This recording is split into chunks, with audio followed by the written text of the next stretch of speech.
പതിറ്റാണ്ടുകളായി മലബാറിന്റെ വിവിധ കേന്ദ്രങ്ങളിൽ ദർസി അധ്യാപന രംഗത്ത് ശോഭിച്ച എ.പി. ഉസ്താദ് ഇപ്പോൾ പട്ടിക്കാട് ജാമിയയിൽ അറിവിന്റെ ഗാംഭീര്യമായി നിറഞ്ഞു നിൽക്കുന്നു.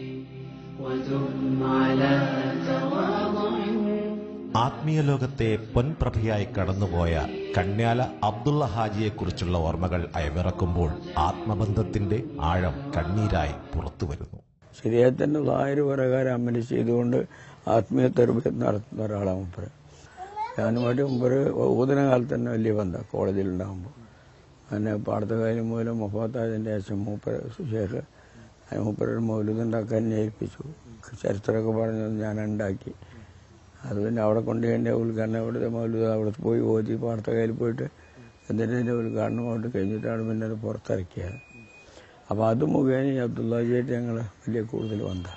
അബ്ദുള്ളാജി എന്നെപ്പറ്റി എപ്പോഴും പറയാറുണ്ട്.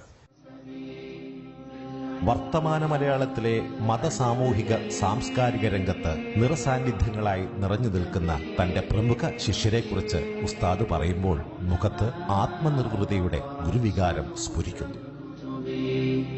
തങ്ങളുണ്ട്, പിന്നെ ചെറുവാൻ്റെ ഇയാളുണ്ട്, മുസ്തഫ ഫൈസി ഒക്കെ കോളേജിൽ നിന്നുള്ളവരാണ്. രണ്ടുപേരൊക്കെ ഞാനേറ്റവും എല്ലാ കിതാബുകളും ഞാൻ തന്നെ അവർക്ക് ബോധിക്കുന്നത്. വാപ്പുവഴി കൊട്ടുമല, പിന്നെ അതേപോലെ തന്നെ റഹ്മാൻ ഫൈസി, പിന്നെ ഒരു ചെറുവാനി ഉണ്ടായിരുന്നു മറ്റേ ബലകൂടെ തന്നെ മറ്റേ ഭാഗത്താണ്. ഇപ്പോൾ പിന്നെ ഗ്രൂപ്പിലാണ് ചെറുവാനി.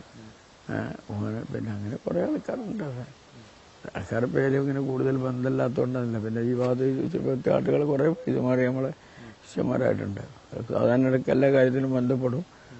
ചുറ്റുപാടത്തോടെ എന്തെങ്കിലും ഉണ്ടെങ്കിൽ എന്നോട് അന്വേഷിച്ചാലേ അവർ ചെയ്യലുള്ളൂ. വലിയ സാധിക്കോലിയോട് ചോദിക്കും. നിങ്ങളറിയാതെ ഒരു കാര്യം വലിയ ആരും ചെയ്യലില്ല. മാലി ഫൈസി, സമീർ ഫൈസി, അബീബ് ഫൈസി, അതുപോലെ തന്നെ വേറെ ഒരുപാട് ആൾക്കാർ അതിന് ചുറ്റപ്പെടെ നാട് തന്നെ കുറേ കുട്ടികളുണ്ട്. കൃത്യാന്തര ബാഹുല്യങ്ങൾക്കിടയിലും